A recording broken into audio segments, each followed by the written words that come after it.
So we are really fortunate to have Carla here. Very good. Well, I have a couple things I wanted to share with you. There are many, many things we could talk about, but I want to, maybe 5 or 10 minutes, and then let's just open it up and have a conversation. I guess, yeah, I have been in this field a very long time. Started in government and then came over to the nonprofit sector, and I'm not doing the affordable housing work, although there's an interesting tie into it. But for 15 years, I ran an organization that scaled from small to national, and helped create 100,000 units of supportive housing for homeless people around the United States. And so that experience has really colored what I'm doing. It inspired me greatly, and I came over to REDF 4 years ago, and kind of found a little gem that I felt like could do much more and shine a lot more brightly than it was. So here's what I thought I would share with you just to kind of get it going. So 2 headlines in terms of what REDF's about. One is venture philanthropy, very close to your hearts, and something you are involved with. And for us, that means that we use essentially equity financing, grant money, and we provide it to nonprofit organizations that start businesses that intentionally employ people whose unemployment rates are like 3 to 5 times that of anybody else. People, many of whom have mental health and substance use issues, and also have been in prison or jail, young people who are disconnected from school and work, people who have experienced homelessness, people who have come out of foster care experiences, people who have been vets. It's sort of a one thing, but the thing that does characterize all these people is that they're not working at rates that vastly exceed that of most other Americans. And this is also true of sort of all people with disabilities, frankly, which is quite interesting. And there's a lot of parallel efforts going on, similar to what I'm going to talk to you about in that world, that are a bit more sophisticated.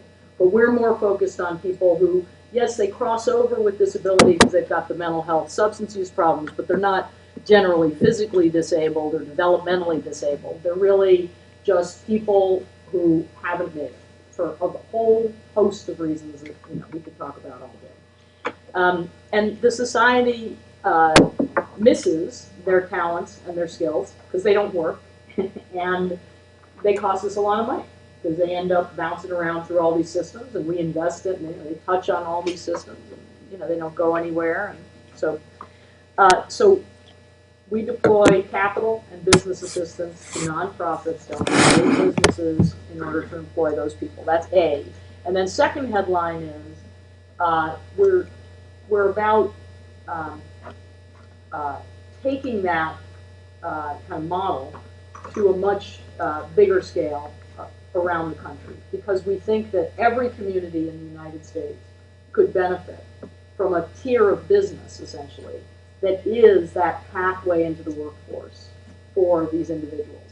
And you all are, you're in this arena, you understand. The need today for things that, number one, actually work, and number two, don't cost government and philanthropy as much. It is like essential. If we don't have things like that, we're not going to make progress. And so this is, I think, one of those things. To achieve that second objective, essentially the headline there is we're about kind of aligning government, nonprofits, business, and philanthropy, both figuring out where the points of alignment are, like where do their self-interests coincide with ours, and then how do we help align the resources that they have to have greater impact. And I think that area, generally groups that do that kind of work often are referred to as intermediaries. Sometimes they're called venture philanthropies, but often they're called intermediaries. And that's a controversial type of organization, I guess. We can talk a little about that. Personally, I think when that's done well, that kind of entity is among the most powerful entities we have for social impact in the country. So, and I've really dedicated my career to working and making those kinds of entities work. And that's what REDF really is. So, so those are sort of the 2 headlines. And then I just wanted to illustrate through a story that's more accessible, kind of what this is really all about. So I just wanted to tell you very briefly kind of the story of Green Streets, which is one of the companies in our portfolio. I was just at the 1-year anniversary of Green Streets. I'm sorry for my back. No, don't look at me, I'm fine. So it's one of the companies that we chose for our portfolio. It's in San Francisco, provides recycling and janitorial services in public housing in the very low-income community called Bayview Hunters Point in San Francisco. So we were at this 1-year launch. I want to tell you very briefly kind of the story of that company. What happened is McCormick Barron Reagan, which is a very big, actually housing developer, national affordable housing developer. They're in New Orleans and LA and the Bay and St. Louis and a number of places. Very, very big.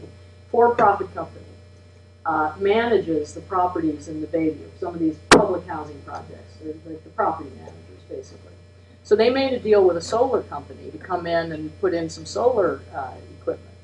And they realized that solar equipment was going to be vandalized if they didn't do something.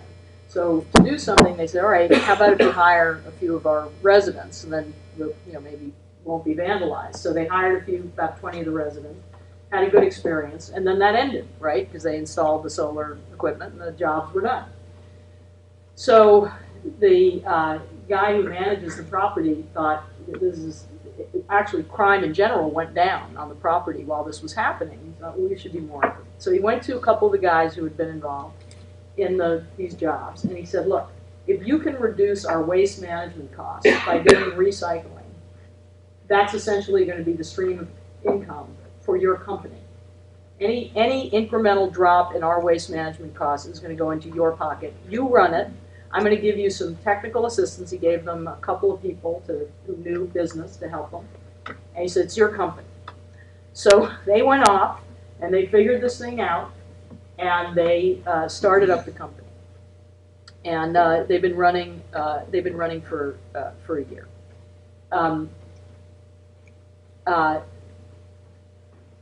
We did a request for qualifications statewide for our new portfolio. And I could give you, maybe in the questions, I can give you sort of a sense of what we were looking for. But we were looking for, organizational capacity and leadership and mission fit and a number of other things we can go into. So they were selected as one of the companies. And so what do we do then? Where do we add value? The person who started REDF is George Roberts, works right down the road here at KKR. Every single time I see him, he says, how are you adding value? I mean, this is like the only question. And what's the impact? I mean, these are, which is exactly right. So I can tell you with this group, just to give you a sense, there's sort of the business side and there's the social side. So on the business side, I mean, they have a nascent business, but it is not fully scoped out. I mean, they don't really have a real sense of where this thing is going to go, and yet they aspire to do this in all of the MBR, all of the McCormick Barron Reagan properties in California and throughout the United States. These guys were up there. I mean, and these guys are very much from the hood and really feel that way. Lovely guys. Many of them, 19 with 2-year-old kids running around, and but they're like talking about taking this everywhere. We want to be in the suits on the plane, being consultants to the other properties, and I mean, it's really quite amazing. But they're not there. I mean, we don't even have really a legal structure that makes any sense right now. We've got MBR, which is a for-profit company. We've got Urban Strategies, which is their nonprofit offshoot that provides services in their properties. And then we've got Green Streets, and sort of whose is it, or what is it, or how is it incorporated, or all of that is much remains. Sort of what's the financial model, some infrastructure, all the business questions, both the assistance that we can provide to do all of that, and then setting out the metrics for the business. What are those metrics going to be? And in a general sense, since you raised the question about social enterprise, for us, we're not in this so that necessarily these companies are 100% self-supporting. We are interested in them being 100% self-supporting if we can make it, on the business side of the equation, just like salaries, management, things they have to, capital investments, etc., things you would think of as traditional business costs. But in a business like this, as you can imagine, you have other costs that we call social costs that are like, a case manager to help you with your mental health problems, or a person to help place you in that next step job, or whatever that might be. So we don't expect them necessarily to cover all of those social costs through the business. But we do expect them to cover over time, usually a 3 to 5 year ramp up, the cost of the business, true business costs. So that's just on the business side. But we help them then set business metrics. So that's the business side. And then the social side, we help them think through what are they trying to accomplish on the social side. I mean, is this supposed to be jobs for these individuals forever? Do they want, health benefits and good pay and yada yada, and it's really just big companies that are going to employ lots of people? Or is this really a transitional deal? What this is about is a transition into the mainstream workforce. You get those jobs, you have them for a while, you school yourself up on how to work, you expunge your record, or at least you have a history beyond your record, and then you're going off into the mainstream workforce. Those are very different business models, very different models of employee supports and other things that you need, and objectives. Just what are you trying to actually accomplish? How many people are you going to employ? So sorting out what you're trying to do on the social side, we help them with that, figuring it out, and then making the connections that they need to make to other service providers or other companies in order to achieve those objectives. And then we help them take all those metrics and set up systems so that they're actually able to look, figure out what metrics are they going to measure themselves against, have some systems in place for actually doing that, including systems that will give them feedback, not just feedback to the boss and us, but feedback to them about what is working, dashboards and things that a normal business would want to have, what's working and what's not, and how are they doing. So that's kind of the full spectrum there. Just to give you, just step one toe in the water on the sort of second goal I mentioned to you. So we're also interested in this sort of replicable, sustainable model that can be done, all over the United States and every community in the country. So what does that mean, like in the context of a green streets? Well, for example, we have contacts because we have a broader reach with the federal government, like with HUD, Housing and Urban Development, which spends billions of dollars in the United States on the development of affordable housing. They're very interested in both protecting the properties they've invested in as an asset class and also economic development. One of their mission, that's part of their mission. So we're in conversation with them about McCormick Barron, and actually, as it turns out, several of the companies in our portfolio also have an affordable housing or supportive housing angle.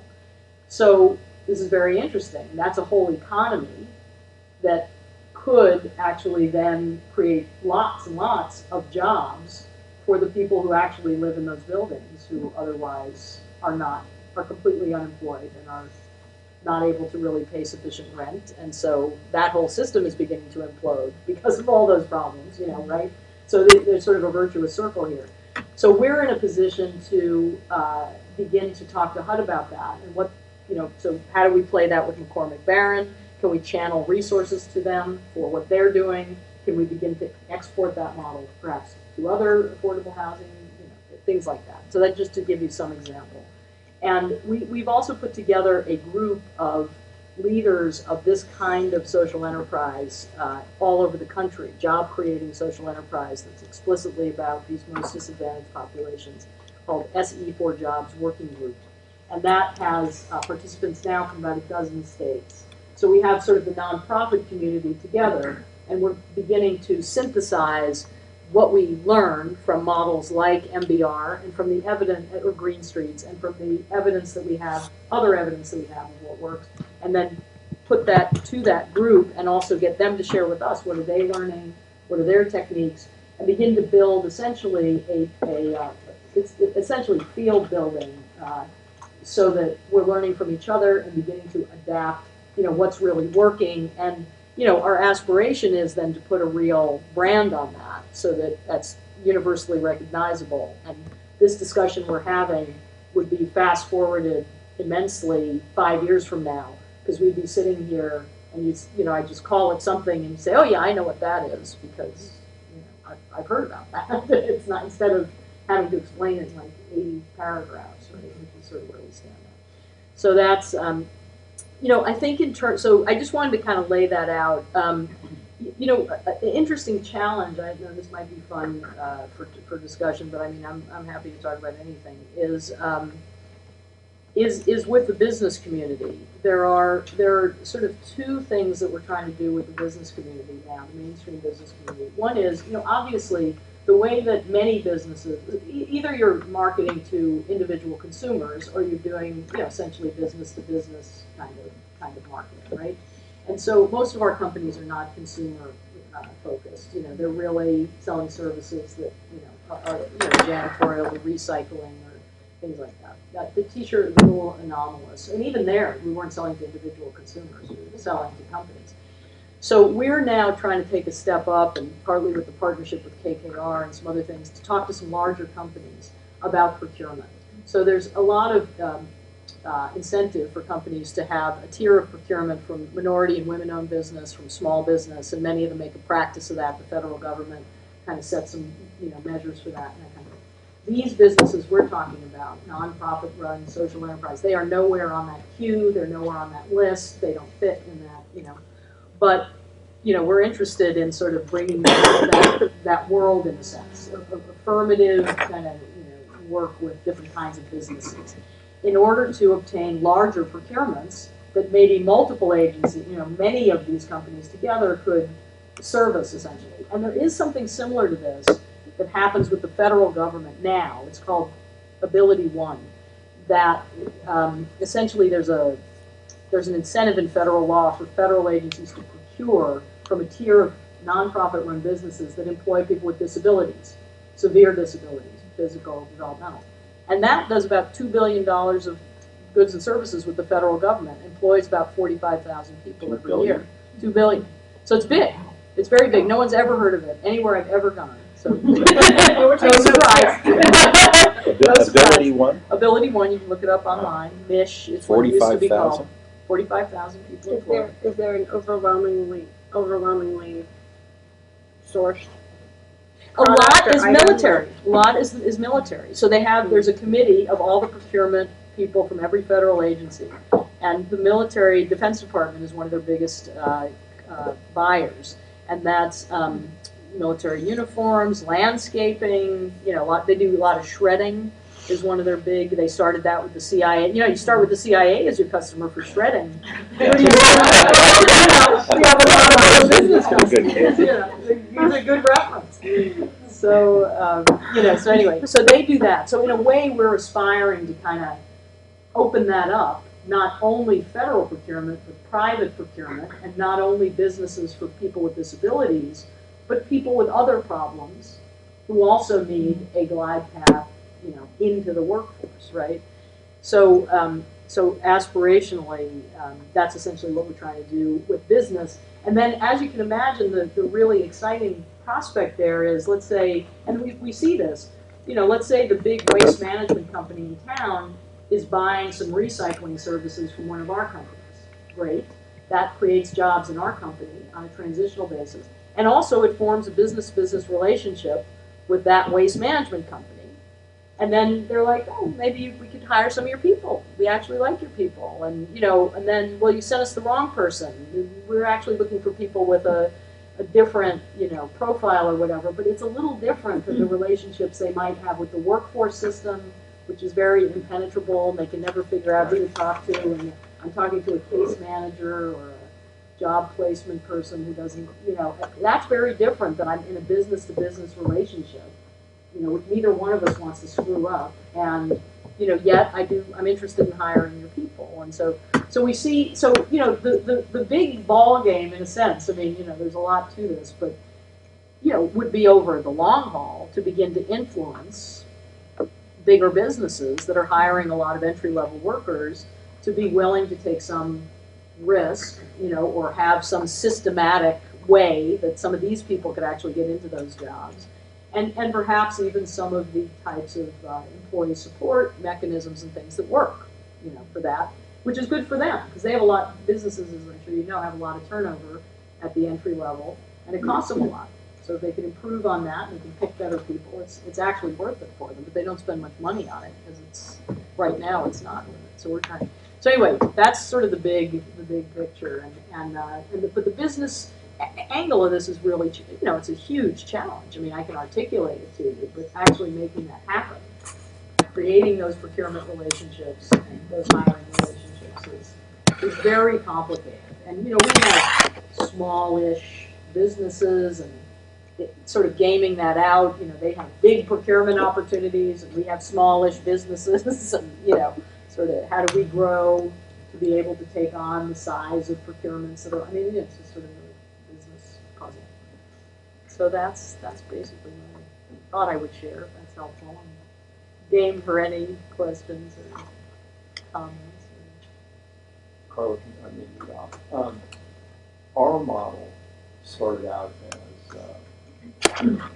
looking for kind of entrepreneurial nonprofits, helping them from an organizational capacity perspective, and then bringing the expertise to partners to help those organizations grow. Yes.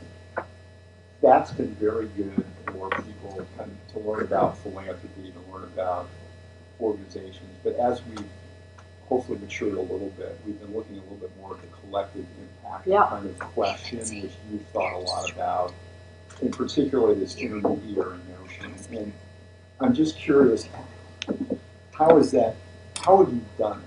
Because we're trying to figure out, particularly as partners get a little graduate from the initial philanthropic education in organizations, to try to think more strategically about impacting systems rather than organizations specifically. How have you guys done that? Because that's something we're trying to do and trying to create systems to do that, and we haven't figured it out. It's a small question. Sorry. It's a profoundly important question, and I think actually, honestly, it's wonderful that you're taking on that question, because I came from a more traditional government, social advocacy kind of background into the civil rights and things like that, into this work. And what I saw when I came over to REDF is this whole group of people like you who are here in this room. I mean, some of you may have had some of that, but who really come from a whole different arena, from business, which is so powerful. I mean, that's why I came over, into this work, because the people who have been working to try to solve these big social problems don't have the power or the skill set really to do it, and we haven't put the firepower that's required into that arena. Symbolically, it represents what we care about or what we don't, right? We care about wealth and more than we do about these social problems. It's just the reality in the United States. But what's exciting, I think, about what you've been doing, sort of this nascent movement that's been growing of business getting really serious about, how to bring your networks of knowledge into this arena. I just think there's tremendous power there, but I do think that there was maybe some, hubris at the beginning on both ends. It's sort of people who have been more traditional government and philanthropy and nonprofits, resentful of people in business thinking that they knew everything, and then people in business thinking these people who are on the other side don't know what they're doing, and so heroically we will come in and and I think that as time goes by now, we're all like, oh, actually there's some really powerful things that the other knows that might be helpful. So I think, I can tell you a few more specific ideas, but I do think that some of what needs to happen is sort of where I started, which is I deeply believe, from what I've seen, what I've observed, to solve the big problems, we need business, government, philanthropy, and nonprofits. I mean, which is easy to say, and we have lots of, public-private partnerships, sure. But, how many, but really a lot of the way we come at each other is quite um, not very respectful, actually. So we say we want to do that, but it's sort of, we're going to bring you something and you don't understand what we're talking about. It's sort of, too much of what goes on. So I think that on a very practical level, it's honestly, it's just thinking, if you believe that, if you believe it takes all four sectors, and we're going through this right now, then you need to develop a strategy for each of those four sectors. What are their aligned interests? They're not going to be aligned on everything. It's not in business's interest 100% to help, criminals get jobs. I mean, it's, but where are the points of alignment? Can we find the points of alignment? Where would their incentives be? And let's speak directly to those incentives. Government has a very different set of incentives around these people. Nonprofits, some will be threatened by the idea of doing this. Others, where are their incentives? What are their issues? Philanthropy, what are its issues? And then, structurally, what do we need to do to engage those different sectors? I mean, do we need the leadership? Do we need the worker bees? Do we need the managers? Who can actually help us make these? Who are the decision makers, and how do we get them, to buy in to play ball? In a really concrete sense, what I found is in the social sector, there's way too much time spent on the problem, and there's way too little time spent on solving the problem, the solution to the problem, because it's just a lot of what are all the problems, let's define the problems, let's, the scope of the problem. So what I found is if you can come up with something, and I think supportive housing was a wonderful example of this, and frankly I think social enterprises too, that actually you can, you do the initial work and you demonstrate some results, so there's something there, and then you gather people from these different arenas to do something very concrete and very positive. Not to define the problem, not to figure out a lot of things that are very complicated, just to get something done. Because what you find is the doers want to come around when there's something to be done, and the people who don't really get too much done want to come around when it's a lot of discussion about, what's the problem and how do we think about it. So if you can get people around the table to do something very concrete and very specific together that maybe is a little out of their comfort zone and shows them, my interests actually are aligned with that group's interests, and I get to know the people individually, then, and you can keep them. If you can keep the right people at the table, and that means, having a really good process and knowing what you're trying to do together. I think there's a lot of power in that, and that you can begin to build real change from there. And I think you want to go for quick wins, as quick as you can get to them, so that everybody's feeling that they've, it's a plus for them, to whoever they're reporting to. So it's worth it. And then there's an eagerness then to get more involved. I think the other thing, obviously, I would think for you, for any group doing this, is to get clear about what your objectives, as clear as you can about what your objectives are. Sort of not to bite off too much, but not to bite off too little. It's kind of somewhere in there. If I can ask one follow-up, and I don't mean to monopolize the questions, but when you were talking, this idea came that let's assume we wanted to partner with REDF and bring the model down to Santa Clara. Yeah. The Valley. Yes. And partnering with you so we could get some of your expertise in how to do it. Yeah. And then we've got the man and woman power to go and connections to go out and do that. Yeah. And is that something you might be interested in? Yeah, I think it's very interesting. I mean, what we're trying to figure out, when I came to REDF, we were 5 people at the Presidio. It was a small group just focused on the Bay Area, and had done some powerful research and writing so that we were better, known obviously for social return on investment, et cetera. But we didn't have a big infrastructure, and now we're just growing. So we're going statewide in California. We now have groups in Los Angeles as well as the Bay Area. We'll have a few more soon. And we're our kind of strategy for the next 5 years is both to be all over California, a few thousand more people into the workforce, as well as develop the sustainable, replicable model, right, nationally. So we put these groups together. One element of that is figuring out what role should REDF play. And I've, having run an intermediary at the Corporation for Supportive Housing and seeing what it takes to put offices everywhere and sustain them and all of that, I'm looking for other approaches that could be partnerships like this. I'm very interested in that. We actually just did a very interesting session with a group in the state of Washington called Building Changes. That's quite a wonderful intermediary there in the homeless arena. And we basically did a day with them. Like, here are our tools, here's what we do, here's how we go about this. And they went back to sort of think about it.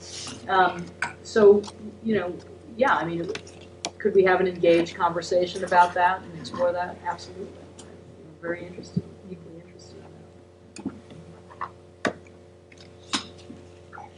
One of the things that seems powerful about the way you're doing what you're doing relative to sort of the more generic model that we have is that you have a problem you're trying to address. Yes. That seems to be wildly focusing for the organization because you're already in a, and even halfway through your conversation, I wanted to say, so what exactly do you do? But I know that within the problem, stitching together all the other people who are trying to solve the problem, you can get tangible much faster than we're going to have an international round. And we're going to define what that is this year, next year, maybe. That's a pretty broad space. So what's your perspective on organizations that are, focused on a mission and a goal and objective of their own versus sort of just wanting to do good and are flexible about ways in which we do good and problems that actually get solved on an annual basis within multiple investment areas? Yeah, I mean, I guess I just think they're different. I mean, those are just different. I mean, everyone's motivated differently. You can't. You have to do what motivates you. For me, in terms of my own work, I'm motivated by trying to solve problems, and I like to focus on something and take it all the way as far as so it really has a real impact. I think. So I don't know. I'm not sure that I know. I mean, I've not really. I mean, probably I worked for the state of California at the Legislative Analyst's Office, and I worked for the Welfare Department in San Francisco, and we had pretty broad reach in those positions. And I don't know. I mean, I think focus is important, and sticking with things is important. And, these big problems that we're trying to solve, they're not going to be solved in a year or two. So I don't know. I'm not sure I have anything all that useful to offer on that. But I certainly have seen the impact when you really do focus on something and take it through. My sense, I mean, really, and I think there is something to this. It's about 15 years or so to really take something from some nascent stage up to something a lot more significant. And I've seen that in a lot of different areas. That doesn't mean you've solved all the problems of the world by then, but that something's really had a major, beginning to have a major impact. Now, when you're sitting at the level that you are as an intermediate, do you ever identify a gap and then go advocate for the creation of an organization that you could help support, or are you always finding pre-existing? We are really finding pre-existing organizations. I mean, we're doing a very specific thing. We're trying to create as many we're trying to create opportunities for as many people as possible to get jobs and move into the workforce. So for us, it's about, how many of those opportunities can we create, and so that people are successful in getting those jobs and moving into the workforce. So we're really looking at organizations that have some track record and have some capacity and have some experience. That's not to say we're not going to help them with a lot of the areas that they may need help in order to get where they want to go, but we're I would say in the early days, we did more that was more or less startup, and that's just not that's not our sweet spot. We're trying to take this, really, I mean, in the next 5 years, we want this to go to a very different place nationally. So, we really need entities that are capable of moving pretty quickly. And what I see is, you need nonprofits with some business orientation and infrastructure in order to do that, and a real connection to the people that we're trying to employ. I have a question on the social, I'm sorry. On the social side, so I think what you're doing is amazing. I had one response is, wow, this is incredible. So it seems like people, when they get off track and they eventually get on track and are doing the right thing, often their past follows them. Yeah. And so now they're working and they're doing the right thing, but they've had priors and they may not have the skills to operate in this environment. And so I think that seems to me a huge challenge. Yes. That somebody has made this transition and commitment and Yes. is now working, but drags all of this other stuff and in addition Yes. doesn't have the skill set to. So how do you Absolutely. address that? Absolutely. I think that's absolutely right. So if you look at the evidence from research around the country on employing people who have major barriers, the evidence all has been that we don't know the answer to the question that you're asking, that is the question. You put your finger right on it, and that's really difficult. We can, yes, okay, if we pay people's wages to, be in a job for a while, we can do that, or if we create social enterprise, we can do that. But then how do we really keep people employed over the long haul? There are inklings of things that seem to help. There are things like incentives, literally payment, cash incentives to keep people both on the job, sort of making little markers on staying on the job, as well as coming back to sort of that home base where there is a network of support, where there's both professional support and also peer support, right? So if that's they available. stay within the network, So if they come gotta back, maybe they get a higher little payment for likelihood. that, or, right, to try to keep them involved in some kind of support. There's also this notion, which we're incorporating this into some of the grant funding that we're making and partnering that we're trying to do, essentially of retention services, which you could think of, in a sense, it's like employee support program plus, right? Many of us have had that on the job. I have a mental health problem. I can make a call, get a psychologist, and go see them, use my health insurance to pay for it. If you're very, very low wage, and you often don't have any of that, and maybe you need something a little different, like, my car broke down this morning, Right. and I was in a violent episode last night, and I'm just gonna blow up my job right now. Right. Like, okay, well, here, don't not call your employer, and sort of helping Right. guide people on, very basic things. And then there are also other things, just when people originally get the job, around, things that you can do to deal with your record if you need to, or your credit, or things like that. And then also, how do you talk to employers about, let's say, a history of incarceration or something like that, or a period of unemployment because of homelessness or something, some skills around doing that, things like that. So, So that's the sort of an social array. infrastructure But that's that right, we're calling it the Employee Supports Program right now, but, it's, Okay. but yes, and I'm not saying it's all figured out, but we're trying to, kind of glean the best we can from everything we know, from the evidence, the practice, and, share that so that we can get better and better at it. Because I don't think this is rocket science, it's just, we haven't quite navigated it, quite figured because it it's out yet. discouraging. I think someone starts on the right path, That's is doing right. the right thing, and and Yes. just hit some bumps in the road that seem overwhelming. Which is the path. That is going to be what's going to happen. And I think the other beauty, which is interesting, of the social enterprise, which I just love about it, and this is in fact happens with many of the groups. So I get a job in a social enterprise, I do okay, I get my next job, and then I blow out of that job, or that job blows up, because a lot of it just does. I can come back. So it's not just, oh, I completed my job training program, so I'm done. No, I can come back on the work crew. Let's say I'm, kind of making it, so I don't go do another crime and go to prison. I come back on the work crew, I get the services again, I go back out. So there is that infrastructure, which is pretty amazing.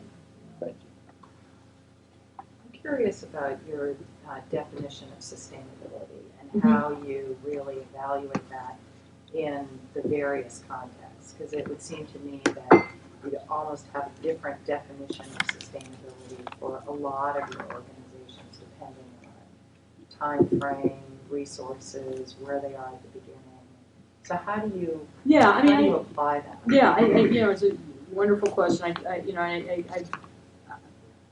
What we're aiming for is as much as possible taking all that into account, but laying out sort of a trajectory, year over the next some years, set of objectives, to get to the point that there's a sustainable model minimally for the business, for the actual jobs, right?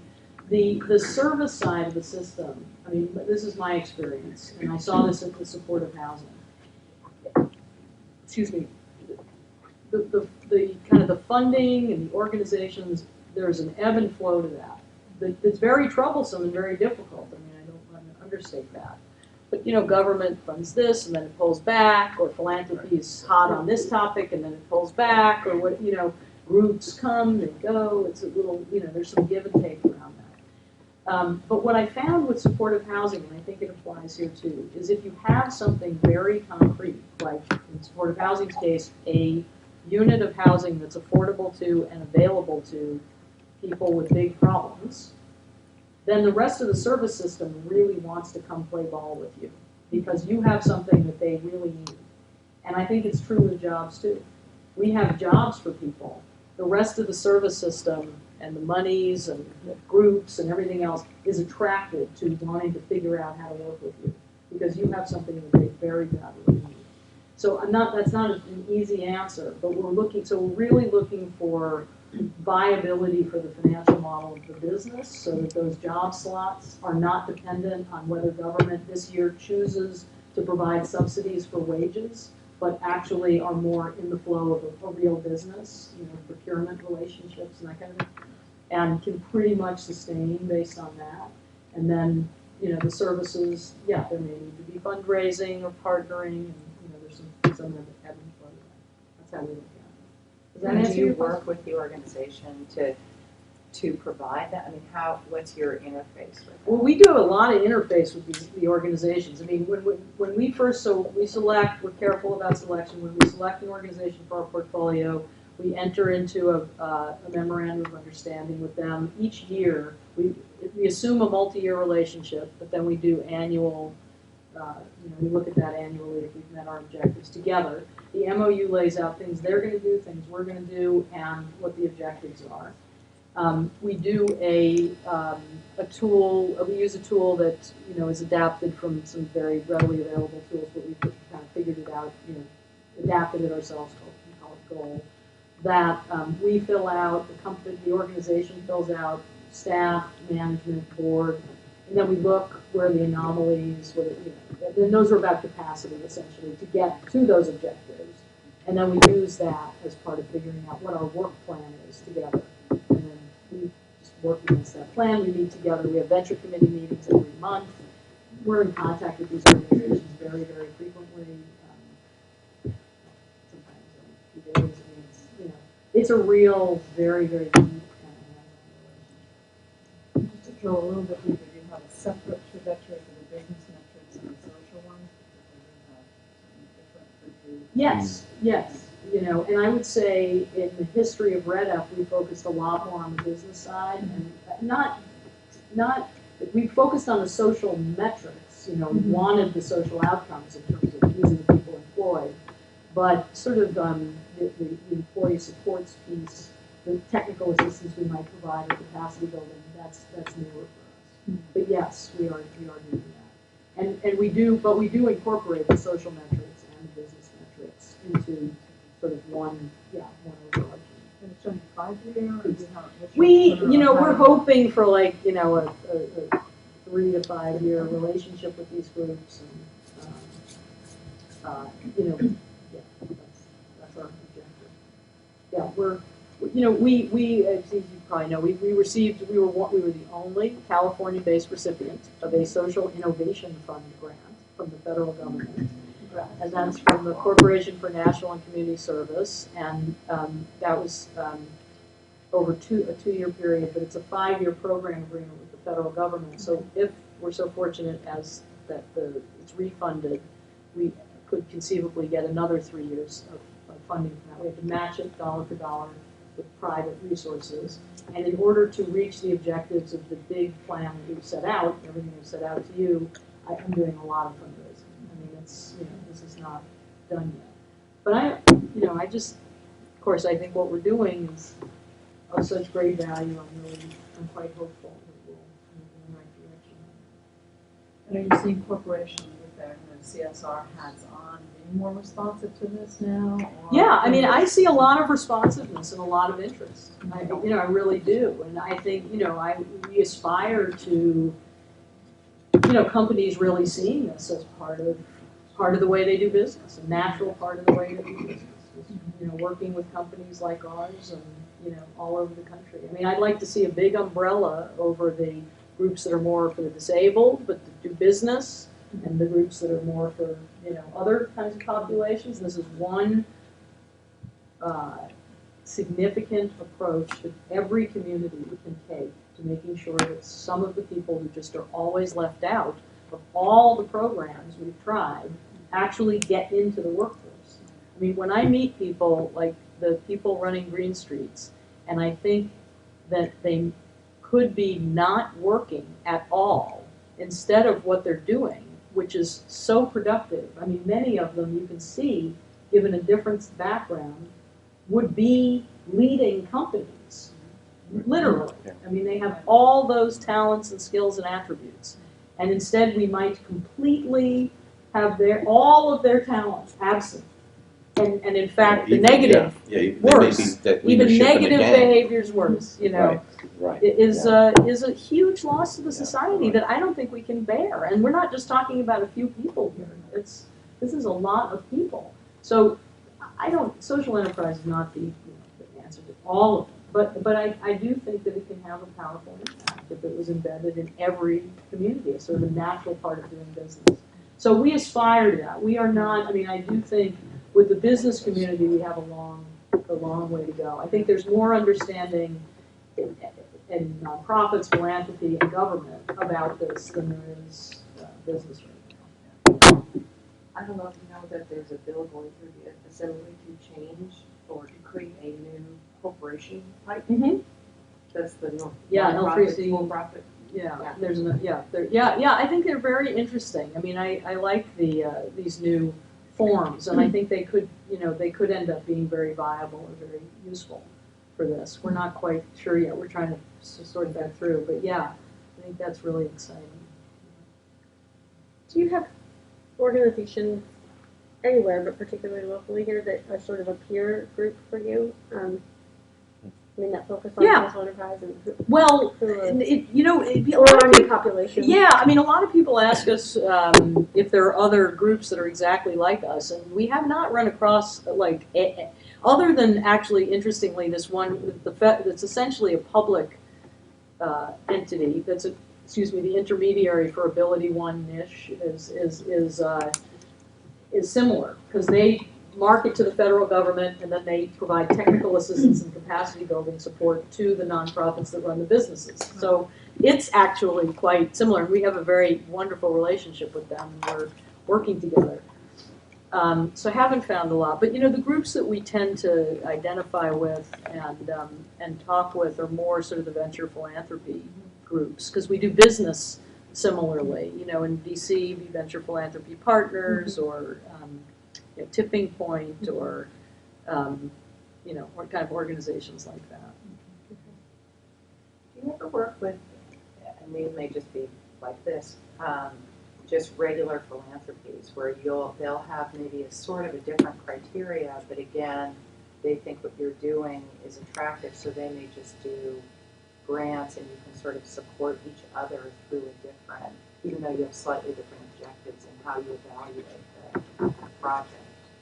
Yes, I mean, there are several foundations in the Bay Area, and there's interest in LA and nationally now interest in supporting our work, and I think those are very much partnerships. They're essentially trying to achieve their objectives by supporting what we do, and I think they understand sort of the value of both the business assistance and this kind of intermediary role in carrying out the objectives that they have. I mean, Mitchell Kapor's foundation, for example, is very, very interested in green jobs and how do people who would not, might be left out of those jobs actually get them. Well, they saw what we were doing and they're wonderful, they're interested. So they're a supporter of ours because we can help carry out the objectives that they have. And there are other foundations might be interested in, particularly in homelessness or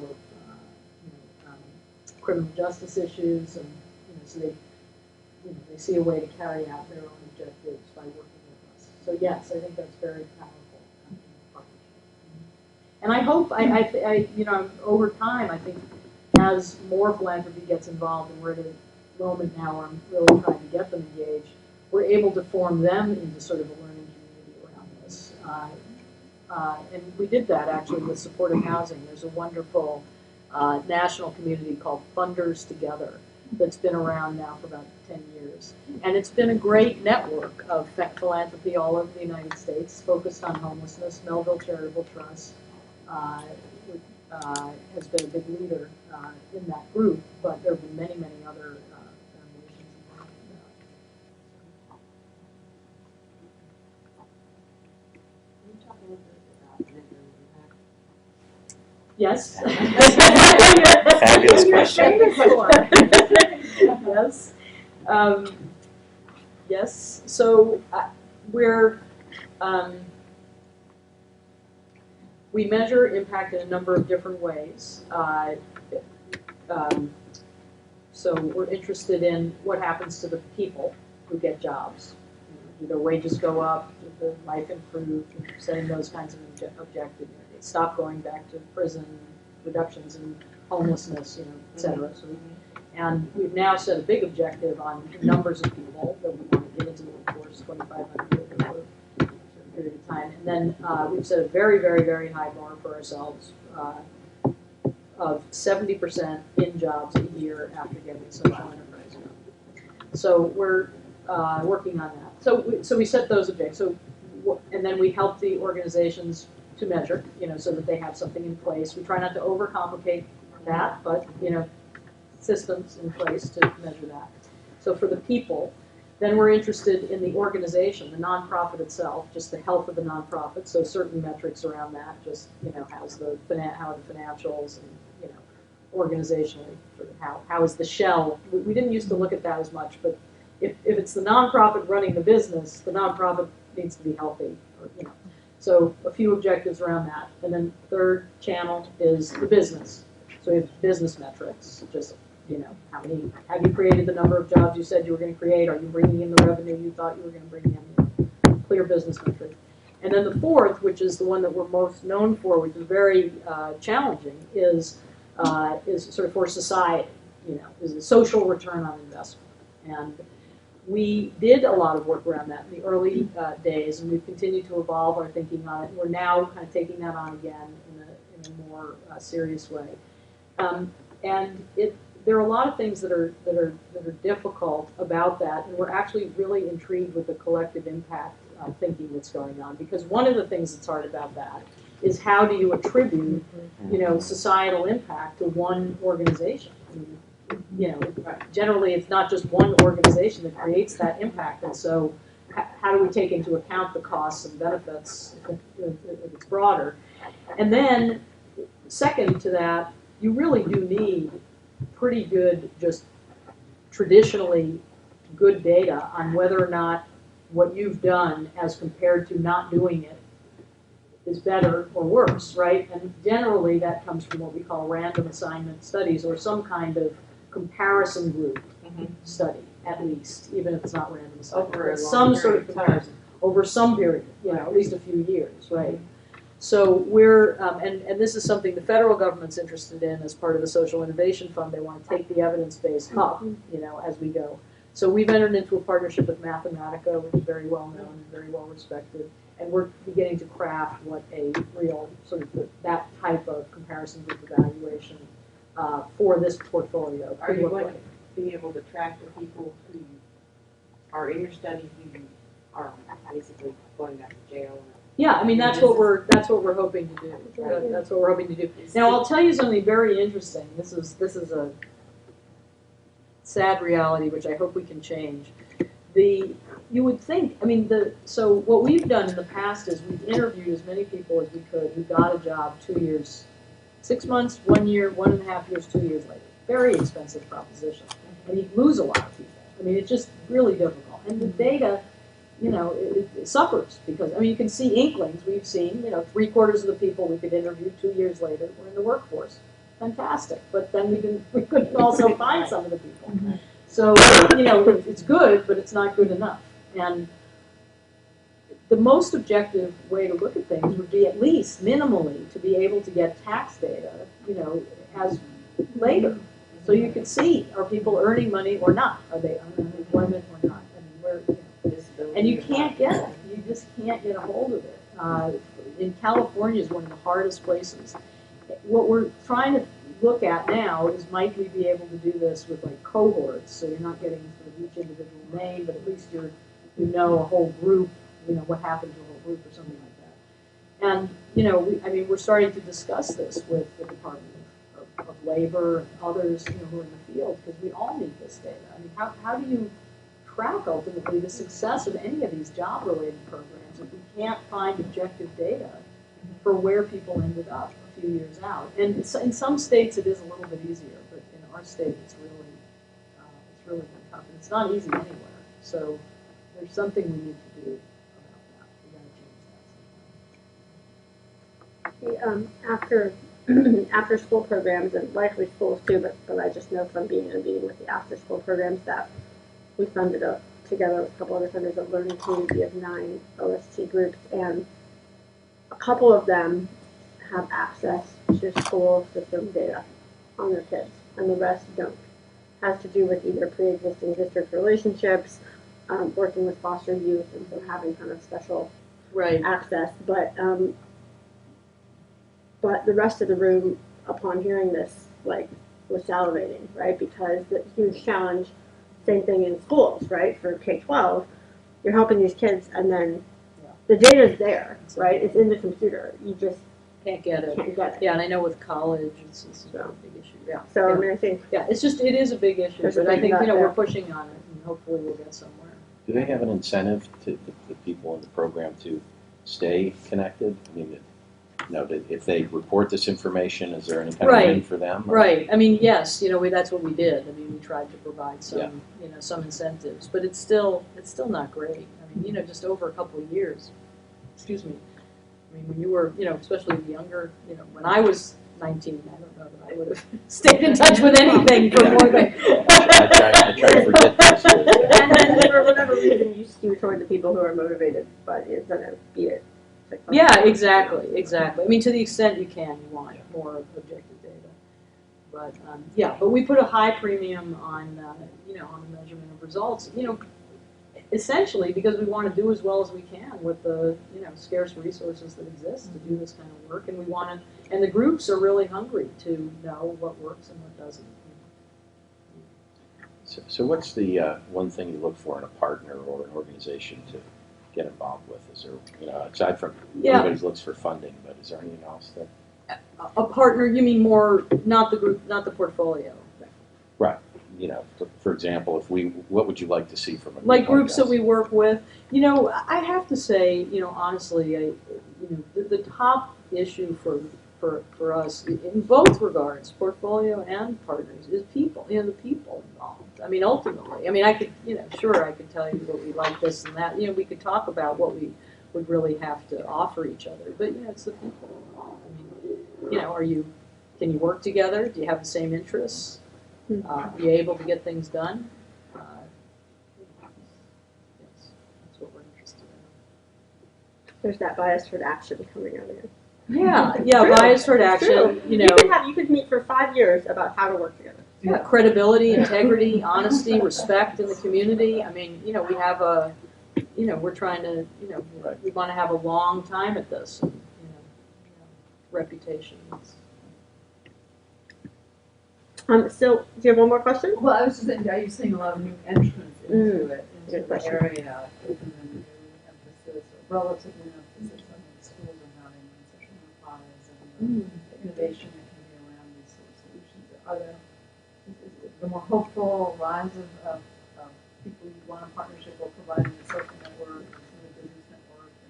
Yeah, definitely. I mean, yes. I mean, and certainly over the 4 years I've been with REDF, I've seen a lot of interest. I mean, one thing I should mention, we have this incredible program we call it the Farber program that takes MBA interns from the best schools in the country in the summer, and they are placed in the social enterprises that we work with, as well as at REDF. And they do 3 or 4 projects. It's an outstanding, there's professional development. It's an outstanding program, and we now have more than 100 alumni. And then in addition to that, we do a Farber fellowship program where post-MBAs can come and work for a year with one of our enterprises, and that's also really powerful. And I think this whole question about human capital and development of people who can really run these kind of double bottom line businesses and things like that is something we still have a long way to go with that, but I do see much more interest, enthusiasm, excitement about that. Do you worry that it's just the current, shiny bright object and then it will go back to I don't know. I don't. I think that, we were talking about this when I first walked in. I mean, I just think, to me, everything in this country, what's been happening over the last, 5 years, certainly 10 years. I mean, I just think things are driving in this direction. We have some very big problems to deal with, and those problems are going to require all these different arenas kind of working together. And it's not only about profit, and it's not only about these social issues. It really, I think people more and more see that these things are in concert and are motivated by that, are interested in that. And I don't think that's going to go away. Good. I'm hopeful too. That's the case.